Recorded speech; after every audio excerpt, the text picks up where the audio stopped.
বিশৃঙ্খলা সংঘর্ষের মধ্য দিয়ে যাত্রা শুরু করলো নতুন ছাত্র সংগঠন বাংলাদেশ গণতান্ত্রিক ছাত্র সংসদ।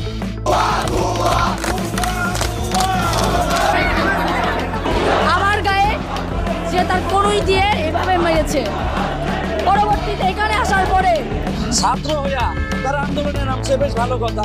তারা আন্দোলন করে সরকার পতন করছে। সমন্বয়কে জানিয়ে দেন, যারা রাষ্ট্র পরিচালনা করতেন তাদেরকে জানিয়ে দেন যে তারা যেন আজকের দিনের পরে যেন বন্ধুরা, দেশের রাজনৈতিক অঙ্গনে আবারও উত্তেজনার ঝড়।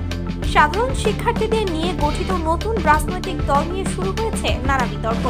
আর এবার সেই বিতর্কের কেন্দ্রবিন্দুতে রয়েছে সদ্য পদত্যাগ করা উপদেষ্টা ও নতুন দলের প্রধান নাহিদ ইসলাম এবং অভিনেতা ইলিয়াস কাঞ্চন।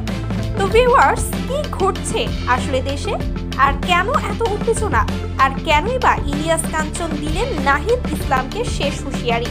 আসুন বিস্তারিত জেনে আসি পুরো ভিডিওতে। শিক্ষা প্রতিষ্ঠানের রাজনীতি বন্ধের আন্দোলন থেকে বর্তমানে রাজনৈতিক দলে রূপান্তরিত হয়েছে নাহিদ ইসলাম ও হাসনাত আব্দুল্লাহরা।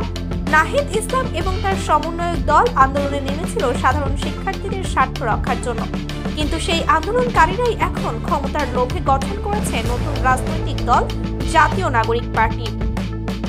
তবে কি এটাই ছিল তাদের আসল উদ্দেশ্য? সাধারণ শিক্ষার্থীদের দাবিকে হাতিয়ার বানিয়ে তারা কি নিজেদের স্বার্থ হাসিল করছে? বন্ধুরা, ইলিয়াস কাঞ্চনের অভিযোগ কিন্তু ঠিক এই জায়গাতেই। অভিনেতা ইলিয়াস কাঞ্চন বরাবরই জনস্বার্থের পক্ষে কথা বলে আসছেন, এবারও তার ব্যতিক্রম হয়নি।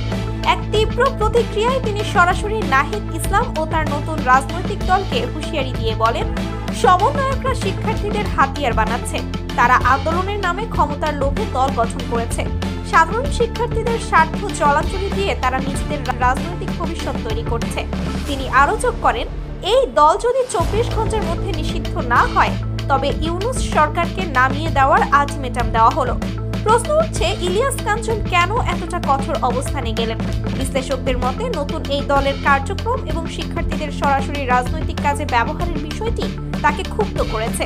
তিনি মনে করেন ছাত্র সমাজকে ব্যবহার করে রাজনীতির নতুন খেলায় মেতেছে কিছু স্বার্থান্বেষী গোষ্ঠী। এই বক্তব্যের পর রাজনৈতিক মহলে তোলপাড় শুরু হয়েছে। সমর্থকরা বলছেন, ইলিয়াস কাঞ্চনের কথা সত্য। সাধারণ শিক্ষার্থীদের স্বার্থের কথা বলে যারা দল গঠন করলো তারা কি আদৌ শিক্ষার্থীদের নিয়ে ভাবছে, নাকি তাদের লক্ষ্য ক্ষমতার সিংহাসন? এখন সবার চোখ নাহিদ ইসলামের দিকে।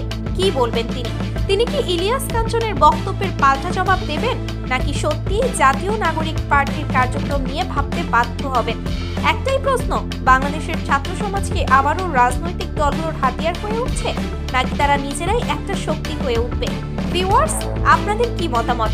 ইলিয়াস কাঞ্চনের এই হুঁশিয়ারি কি নাহিদের রাজনৈতিক যাত্রার ইতি টানবে, নাকি নতুন মাত্রা যোগ করবে এই বিতর্কে?